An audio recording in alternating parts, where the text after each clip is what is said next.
Hey, good afternoon. It's Keith Roberts, Brazos Real Estate Investors Club, 12 Realty, Jet Lending. We're down here at the Cavalry Court, Canteen at Cavalry Court in College Station. And of course, it's raining or about ready to rain, as it normally does on these days. If you're in the area, come on down and give us a shout out. Tonight's live broadcast will be a little bit short as people are just starting to arrive and people are showing up here late.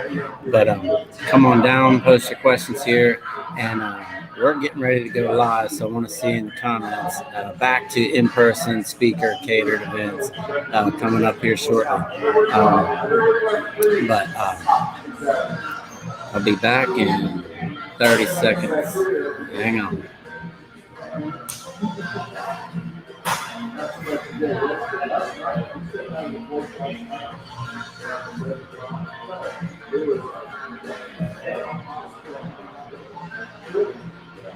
Looks like it's about to rain hard.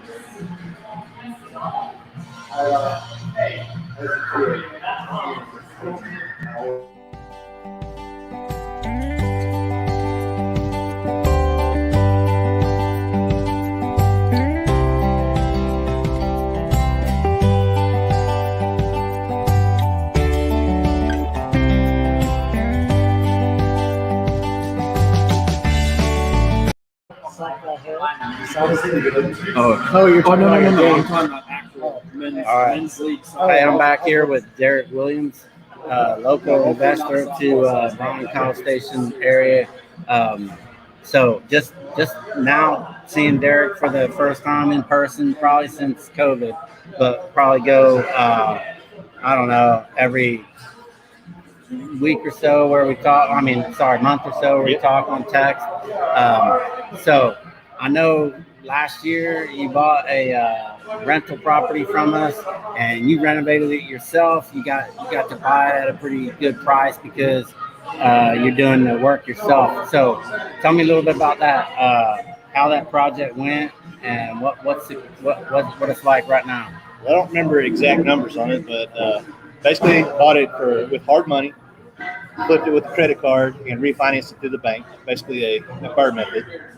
Did most of the work was cosmetic, a lot of sheetrock work, a lot of painting, just trim work and stuff like that, flooring, all the real boring stuff, but makes a big difference in the end. Yeah. And flipped it back to the bank, and I don't remember exact numbers, but when it was refinanced, it was literally came out to $0 out of pocket. Once I paid off the hard money, paid off the credit card, I broke even. So technically got the house for $0. Yeah, a lot of labor. Yeah, and we drove by it. Jeff and I drove by it as you were doing it. And pretty good. So you got tenants in there. Yes. And how's that working? So you're a landlord now? Oh yeah, landlord, and it's going good. They're paying the mortgage. Their cash flow is just enough to fix repairs and stuff like that. But it's going good. Good. So you're looking for other stuff similar to that? Absolutely, I'm always looking for other stuff. And what would fit your, just in case anybody's watching right now, looks to wholesale some deals in Bryan. What's your target property? Anything $100,000 or less, and as long as it's got good bones, I'm not scared of what kind of shape it's in, as long as the structure is solid on it. So $100,000, that's your acquisition and repairs? No, acquisition. Acquisition only. Okay, and then what are you looking at as the after repair value? What you want the house to be worth when you're done? It just depends on the neighborhood, really. I mean, it goes high as I possibly can when repairs are done, but typically 110, 120. So 110, 120 ARV, and so you'll be looking to buy that in the 50s. Well, it just depends. That's such a roller coaster, especially right now. Prices and lumber the way it is. Maybe even cheaper. It may be cheaper, it may be more. Right now, it just depends on what the neighbors sold for. That's what it boils down to. Appraisals are just jumping weekly from what it looks like. Yeah. So right now you're looking for what's your sweet spot, like a 3.2. Right now, what's really seems to be snatching up is 2.1. 2.1. The one you bought from us was a 2.1. I think it was 2.1. Yeah, small frame house. Yeah. How's the new construction going on around that house? That is actually what's really exciting about that, is because that house and one more house in the lot are the only old houses there. Everything else is new construction, empty lots with pending. Yeah, we bought that one. We were going to knock it down and build new. But, yeah, that's and there's always a possibility for that further down the road. Yeah. Man, that makes me smile every time I think about that, because the numbers are just, the value of the place goes up through the roof every time somebody builds a new house. Yeah, and it's good. It's good neighbors. So what do you got going on right now? That was what, last year? That was maybe even 2 years ago. Yeah, right now I got a flip. We call them flips, but it's really burn method going on. Got another small house that's being redone. So you say burn method. So explain in case anybody doesn't know. That's the buy. I'll mess it all up. Buy, repair, rent, and refinance. Yeah, there you go. And who are you using for the refinance part? And who are you using for the buy part? Well, I have a hard money lender that I deal with. I don't know if you want me to drop his name here or not, but I deal with a hard money lender, and then I've got I use Guarantee and Verify. Okay. Running back and forth between this house. Guarantee and Verify. They've been really good to work with. They've helped me out quite a bit. Yeah, good. So anybody out listening should contact you if they got something under 100. Oh yeah. 2-1 Brian, fixer upper. Yeah. They're good bones, even surrounding areas, because I work out of town too. Like where? I've been looking at Navasota, Caldwell. I haven't really found anything that works there yet, number wise. Calvert, Nashville, Calvert. Gormangy. Yeah. Calvert. I had a deal up in there and never could get off the ground. So I'll maybe revisit that and see if I can get it. Yeah, see what you can find. Send It it your seems way. to be kind of hard to pick up things there, but every once in a while you find something. Yeah. I'm pretty persistent, though. Keep looking. Let me see if all right. So what about BRIC? What have you get out of BRIC? You know, BRIC has probably been one of the single most biggest things for growth for me, because I've not only met you and actually picked up houses from BRIC, just part of money lenders from BRIC. I picked up people, like basically mentors I could call, people that I could bug in and ask them questions. It's been huge for me. I definitely believe in it. It has really doubled my growth just because of coming here. yeah, awesome. And you know, right now we're just kind of getting back in the swing of things with COVID, but even, you know, when there's 15, 20 people here at a happy hour or more, I still take something away each time. Something, you know, just like that little tip you're buying in Calvert. I got the wheels spinning. I got people I need to call as soon as I leave here. The guy we were working with for about a year, and I just needed to tell him, hey, give me a lot box for a week. I'll see if I can sell it. So I need to give him a call, and if that's all I get out of coming here tonight, then that's worth it. Yeah. I know Bill's a big company. So what's next? Besides the BRIC, the buy, fix, refinance, are you branching out anything else? Not really. It's just that's kind of my sweet spot. It works for me, and I just want to keep going with that. Just keep going. Maybe eventually branch up, maybe buy $150,000 house as opposed to that. Yeah. I use 1% rule and 20% lease down, and that that $100,000 or less really seems to work well. Plus, if it sits there empty for a couple of months, it's a lot easier to pay a $500 banknote than a $1,500 banknote. Yeah, the bigger properties are more expensive. Everything's more expensive. The holding costs, everything. The taxes, everything. Yeah. Well, I'd like to look at your next project to see. We lend our money to jet lending.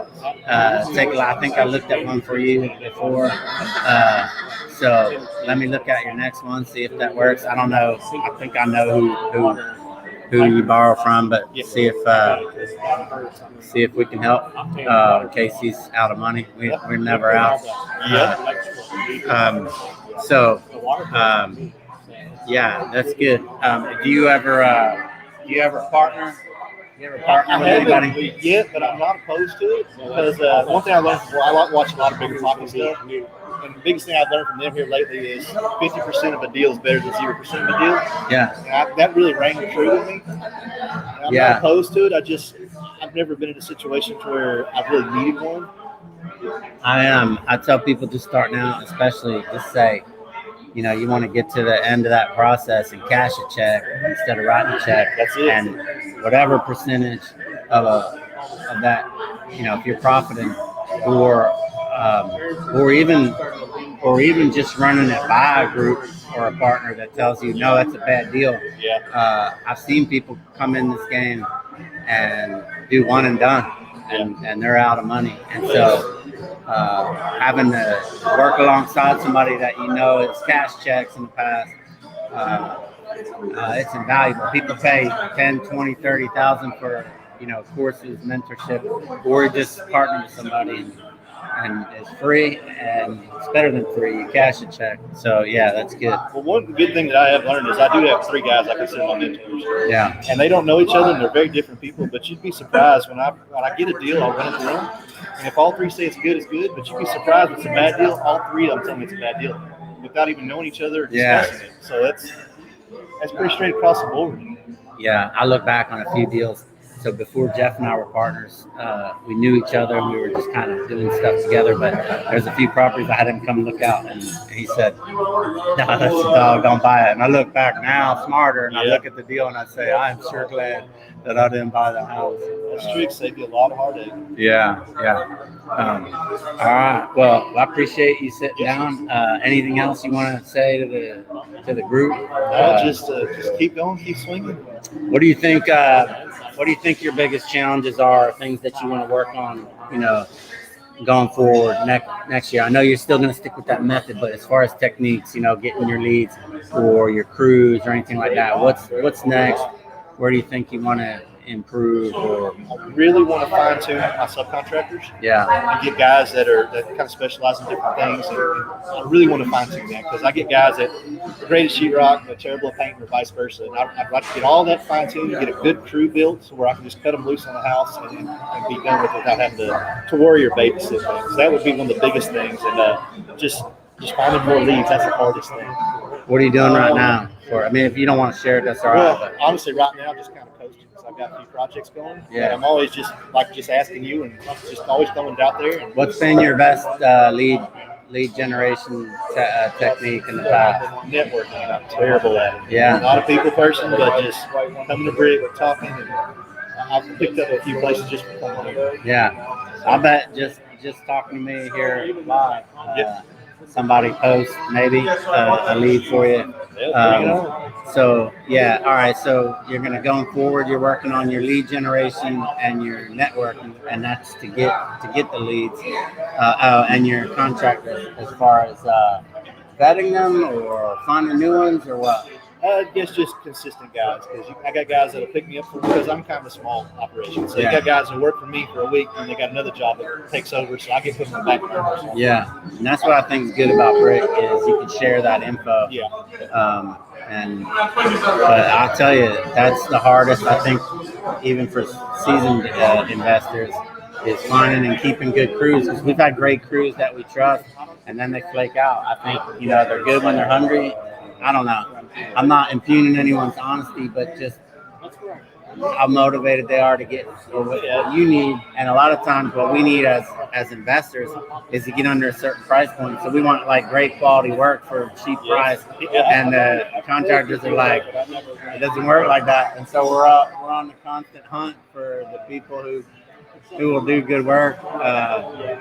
So yeah. And it's hard to find that balance of good and reasonably priced as well. But in the end, you get what you pay for. Sometimes you really do need to pay a little more and take a little less profit, but you got better. Oh yeah. I learned that the hard way a few times. Yeah. After paying to get something done 2 or 3 times, I said I'm just going to do it once next time and do it right. All right. Well, I appreciate you talking with us, and we're going to do more of these. We're talking about coming back with this guest speaker and catered events big at the Ice House. We're meeting with them next week, I believe, to plan our first, probably once school starts back up, August, September. Probably September will be our first meeting, but we'll have these happy hours again coming up. So I will see you then. Thanks for coming out.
Here we go.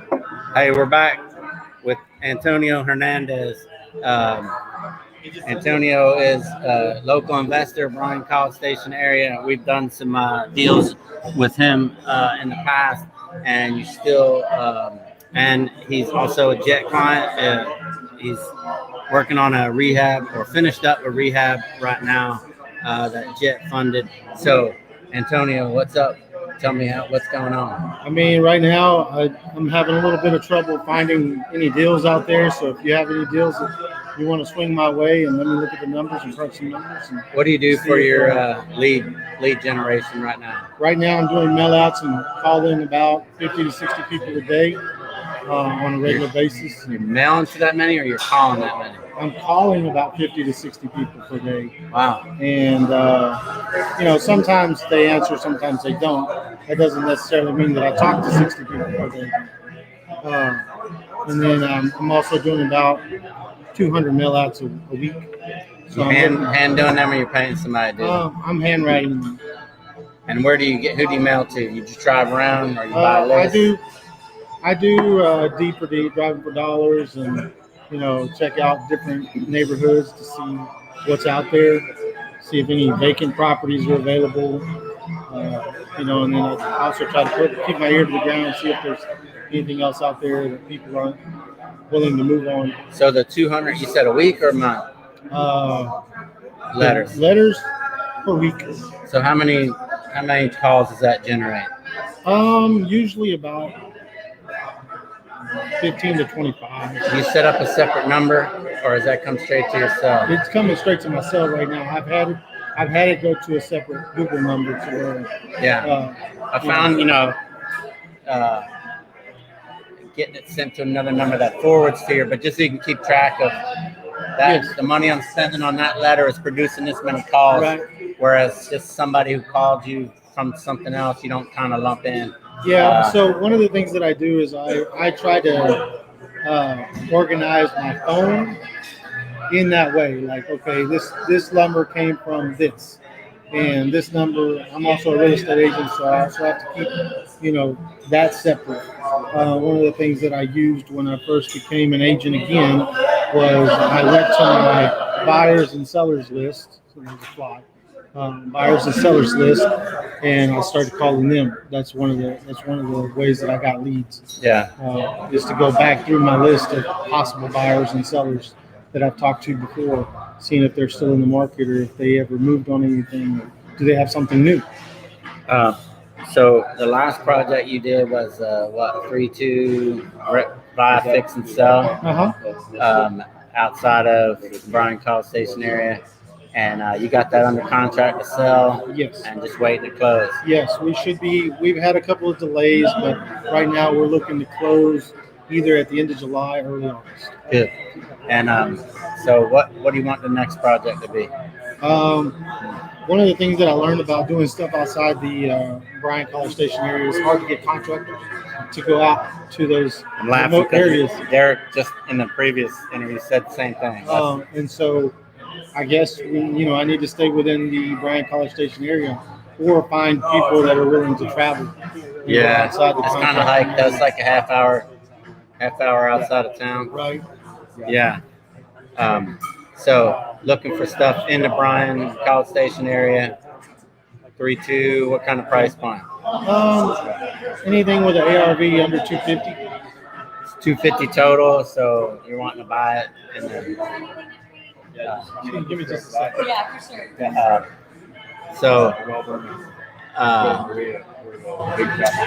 Any type of repairs you don't want, or doesn't matter? Slab, roof, everything? It doesn't matter. I've dealt with it all.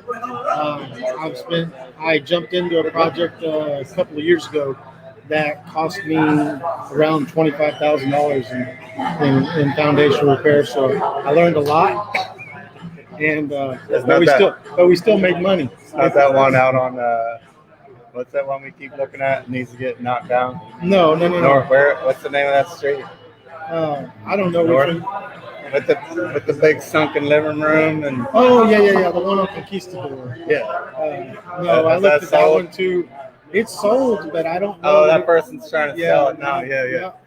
They took it and bought it, and now they're trying to sell it. And Yeah. I think last I heard it was going to be a teardown. So they just paid 50 something for a tear. Yeah. What do you think? Last question. What do you think your biggest challenge right now is? Leads. Yeah. Leads are tough right now. Yeah. People are just they're afraid to move. They're afraid to sell. They're afraid to buy. Yeah. Because they don't know what they feel like the market's going to take a dive. And everything that I'm hearing is opposite. How do you think your license, being an agent, has helped your? It's helped in a certain way. It's kind of taken away from my personal business, just because I have clients that I have to have a fiduciary duty to. Yeah. I can't put my personal projects or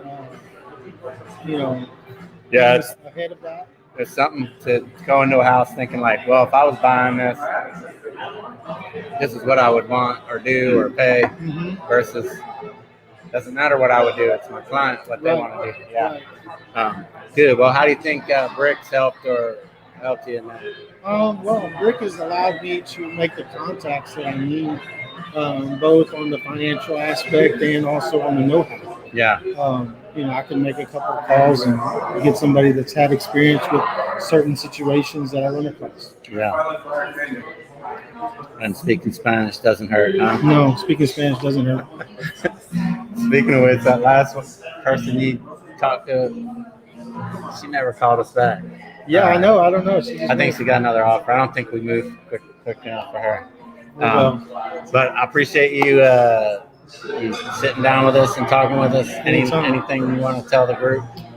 No, I mean, just if you have a project or something that you don't want to move on, maybe I will. So give me a shout. All right, that's Antonio Hernandez. I'm Keith Roberts with BRIC, Jetline, and 12 Realty. We'll see you later. Thank you.